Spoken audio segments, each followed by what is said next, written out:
These round Cornish chimneys are all that's left of the original married quarters. The walls and the gardens have all disappeared, and that's because of the cyclones and, of course, the white ants.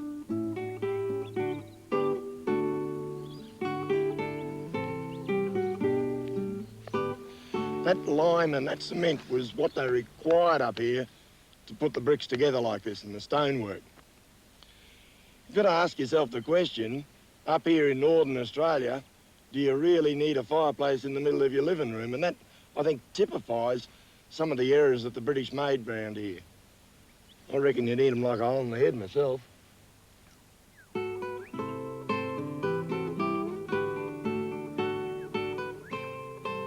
Amongst the scattered remains is the most important building in the whole place, the hospital. Everyone at some time or other spent time here as a patient.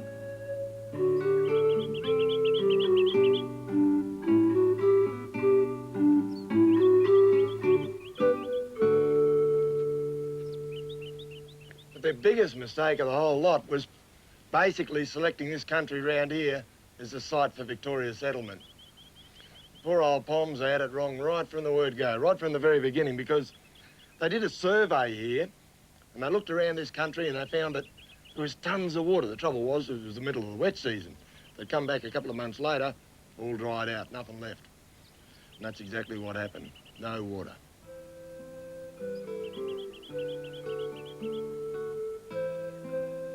These stones are all that's left of the hospital wards.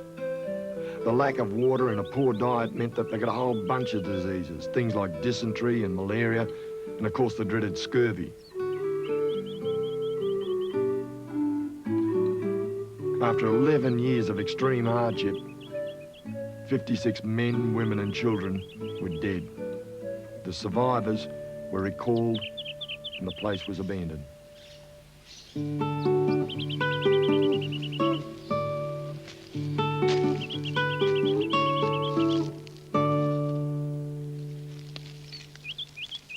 Well, there's no doubt about it. The turkeys have taken over the quartermaster's store. The building here used to be, way back in Victoria Settlement's day, the main quartermaster distributing area for the whole of the settlement. So they got all their rations out of here. Well, they ran pretty short at times, but since then the scrub turkeys have moved in. You can see round here all the holes where they've been digging down, because if you were to dig down into there, you'd find a whole bunch of eggs that you could cook up and eat. Turkeys build mounds like this generation after generation. That's why it's so big here. It's been going on for years, I reckon. Holes all over the place.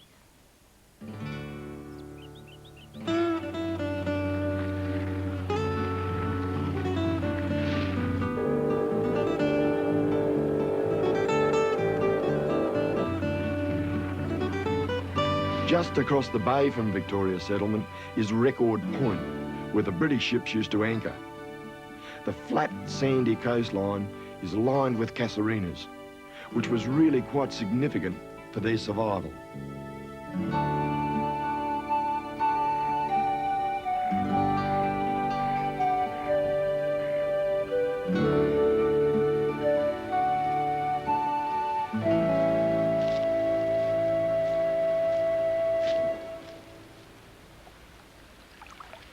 So often it is when you get sand dunes like this and casuarina trees like these ones here growing together around the same area, if you dig down, you can find yourself a whole bunch of fresh water.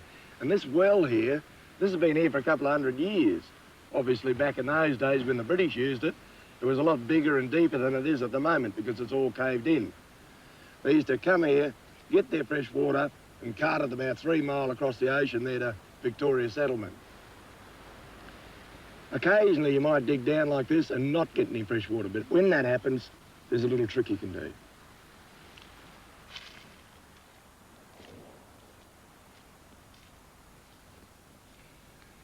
These casuarina trees, or she oaks as a lot of people call them, they grow all around the coastline up the north here, and they produce these little apples here. We call them oak apples. Well, if you're getting a bit dry, a bit thirsty, you can get one of these things here. Just cut it up a little bit, get the rough stuff off the outside, smooth it up a bit, make it look a bit flash, There we go. Give it a bit of a chew, a bit of a suck. It's very, very acidic and dry. And what it does is it activates your saliva glands. And suddenly, instead of having a dry throat, it's all wet again. Just a little bit of a trick. Of course, if you got a dry throat too long, you end up having a voice like a gravel truck. You wouldn't want one of them, would you?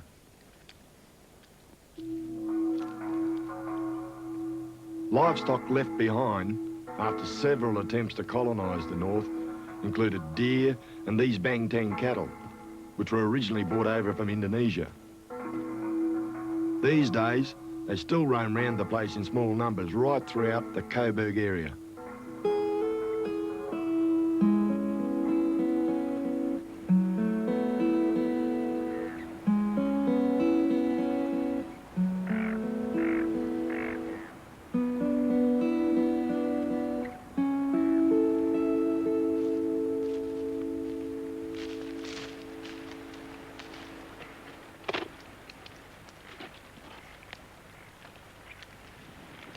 These old tamarind trees don't really belong here in Australia. They're brought here by the Macussons. But these days, they've been pretty well naturalised all around the place. You find them all around the coastline everywhere. Just trying to get some... here we go.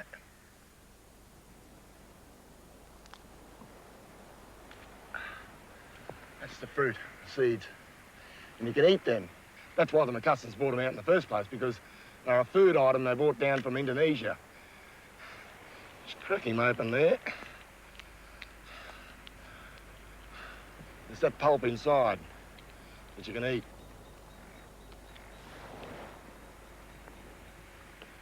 Got a very sweet and sour sort of taste to it. Not a bad tucker. That seed will probably germinate one day and grow up to a tree like this. I had to climb the tree to find it because down below, there's none hanging down there at all, and that's probably because of the Bangtang cattle that were released from Victoria settlement. The Macussons always planted these trees near water. And from way out to sea, they could see the green foliage and they'd steer into one of their old campsites year after year, generation after generation. That's how long they're coming here for.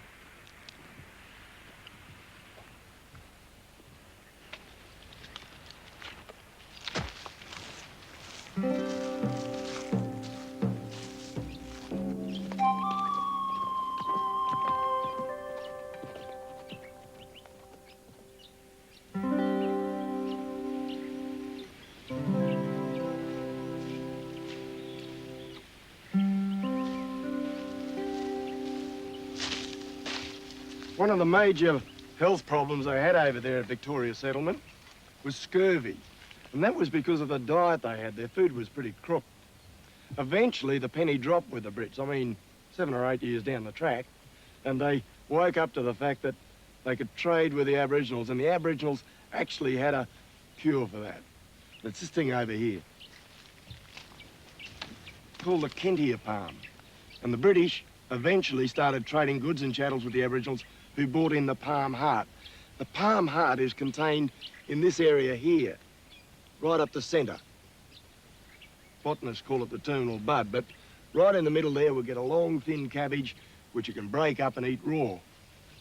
Well, the only drawback with that is that when you do that, you kill the tree, so we're not going to be doing that. We'll let it grow up, nice and tall like all these other ones.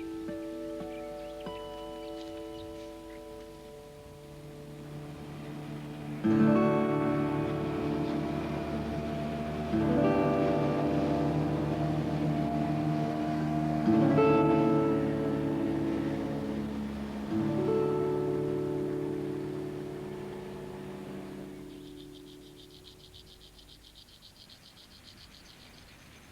know, one of the really great things about the top end country up here is the fishing. I'm not just talking about barramundi either. You can get all sorts of things out there. Mangrove jack and trevally and queenfish and threadfin salmon, all sorts.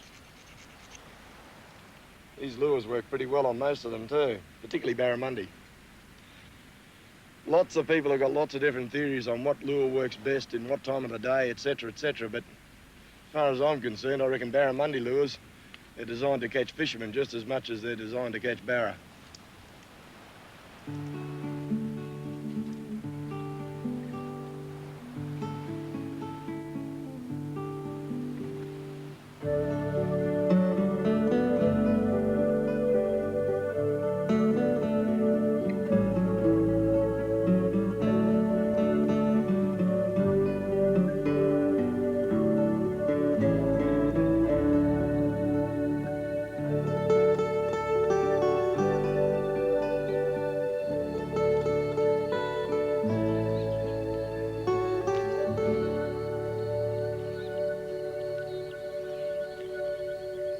Just trying to think just how long it's been since I've seen so many of these mud walks around the place. There's literally hundreds and hundreds of them here, and you don't get to see them like that too often. What happens is that the tide runs out, and at low tide like this, they get stranded on the creek lines and the mud banks and things like that. And you can just pick them up, take them back, put them on the hot coals or boil them up, and they're terrific. Aboriginal people up in the top end here, they've got a name for them. They call them long bums. The scientific name is Telescopium telescopium. And that's because of the shape of them. Might take a few back later on.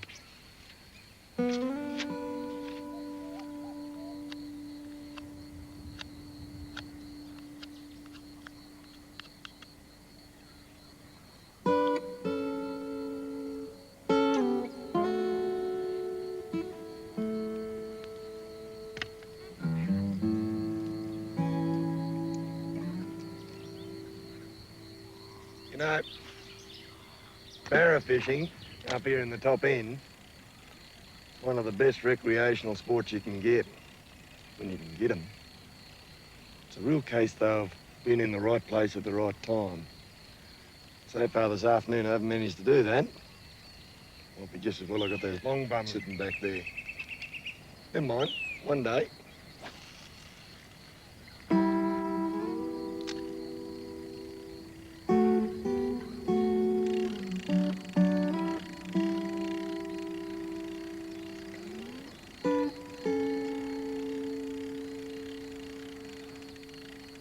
Gotcha.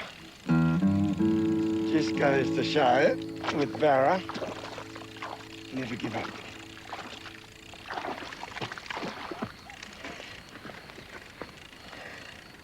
Come on.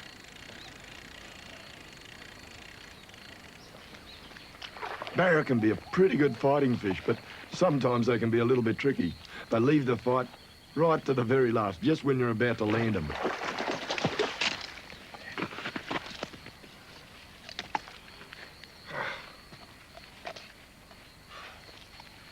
One of the things you've got to be careful about with barra, because what they can do is flip, and they've got a little gill system, which I'll show you here, which is serrated, and that's what cuts your line, which is what that fella did just there on the water's edge. And that's it there. It's very, very sharp in there. Cut your finger and everything there. Anyway, he's well and truly hooked, but what he's done is tangle the line round there and cut it. Bit lucky to get him aboard, I reckon. Interesting thing about it, when they're about that size there, they're all males. Later on, a few years down the track, they get a bit bigger, and they change over and turn into females. Funny sort of arrangement. Never mind.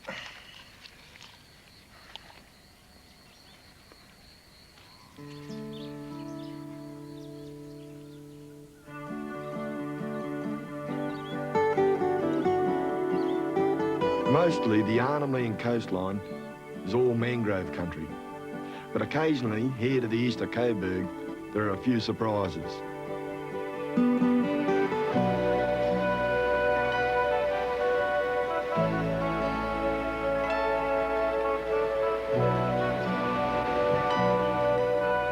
The main vehicle track, however, is much further inland, down to the south, towards the Stone Country near Armpelly.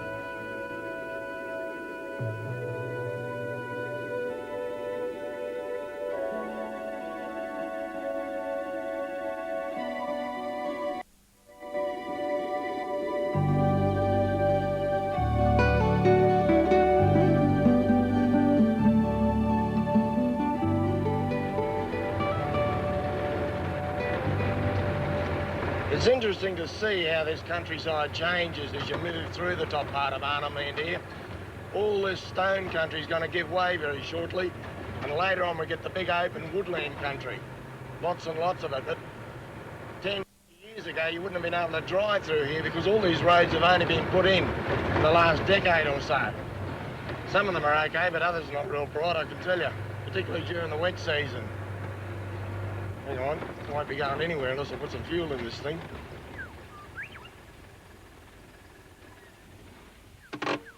That's the trouble with diesels. If you run out of fuel, it takes you half an hour to pump it back up again into the engine.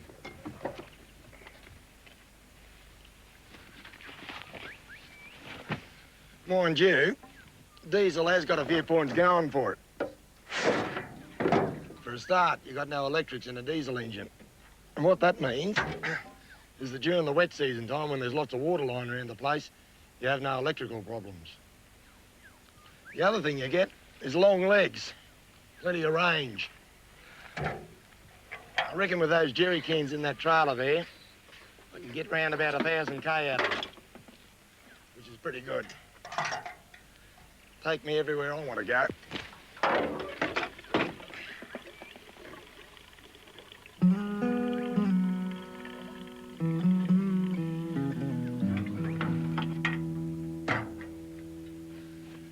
Let's have a look at that over there.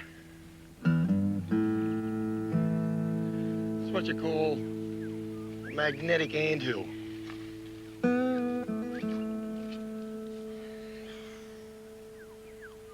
There you go, spot on, due north and south.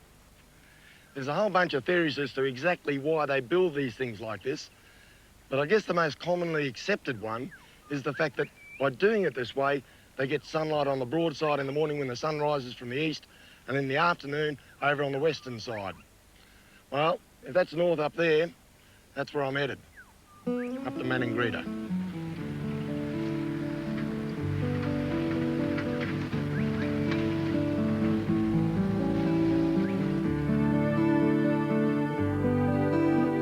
This is Maningrida, an Aboriginal community, and the people here have asked me to drop in and have a bit of a talk at the local school.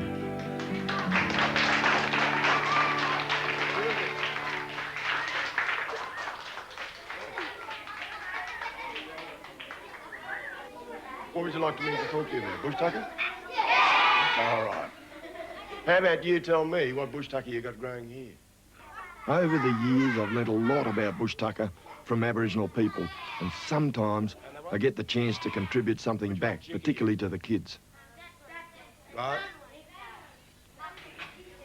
What else? What else have we got here? Got the yams, got the goanna, kangaroo. No, not buffalo.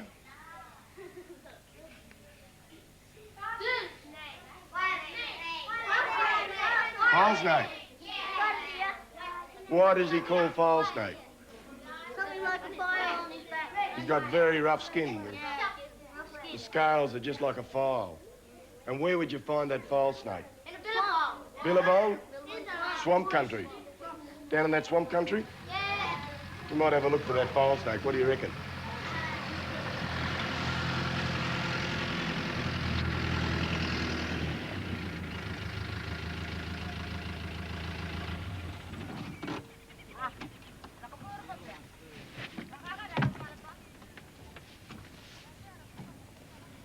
There's no shortage of volunteers.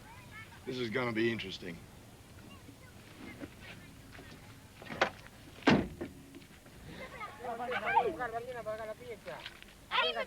Where are you looking, Molly? Round here.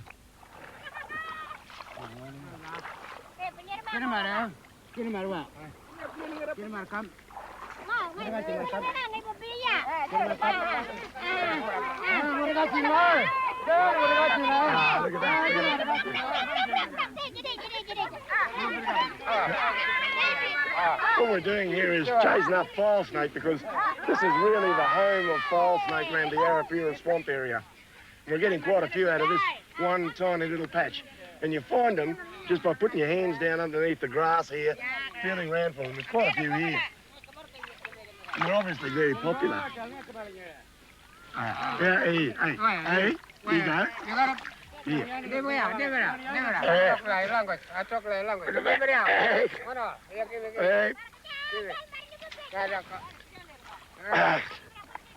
Hey, here you go, Michael, you can have that.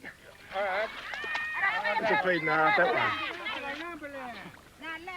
Although these snakes are pretty big, they are in fact extremely docile and timid. And I've never yet heard of anyone being bitten by one.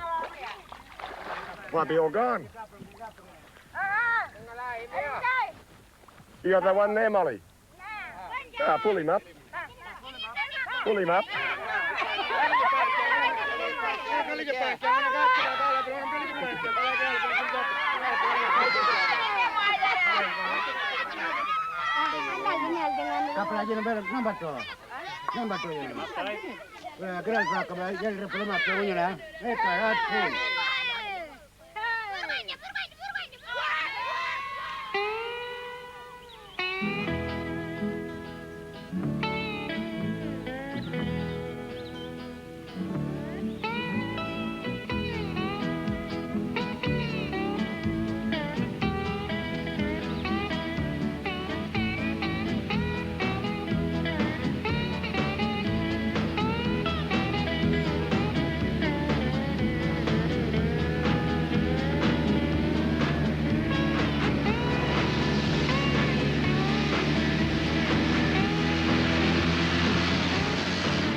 When I get the luxury of time, I'll put up a long wire antenna like that one there, because that long wire will give me a lot better reception than the whip antenna will. Radio out here is particularly important from a safety point of view as well as communication, but if you're operating in these areas by yourself, it can be your lifeline.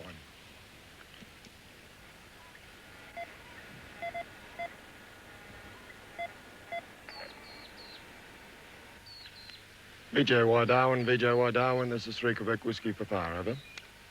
Roger, good morning, please go ahead, over. Good morning, VJY. Could I have a Gove telephone number, please? I'd like Gove 872-445. I'll say again, Gove 872-445, over. Roger, copy that, stand by, over. Roger, standing by. VJY is the outpost radio system worked out of Darwin up here, and all the people who live around the bush who haven't got a telephone work off one of these HF radio sets like this. It's their only means of communicating around the place. Hang on a minute. Oh, g'day. Could I talk to Jim, please, over? Jim, it's Les Ittens here, mate. I'm calling you from about 40k outside of Gove. I wonder if you know anything about that track between Lake Avella and Numbawar, over? Yeah, roger, Les. I was up there a couple of weeks ago, mate, over. All right. How did you find it, over? Whether it be road conditions or medical help or just for a bit of a chat, I reckon things would be a bit hard without a radio. It's something we've all come to rely on.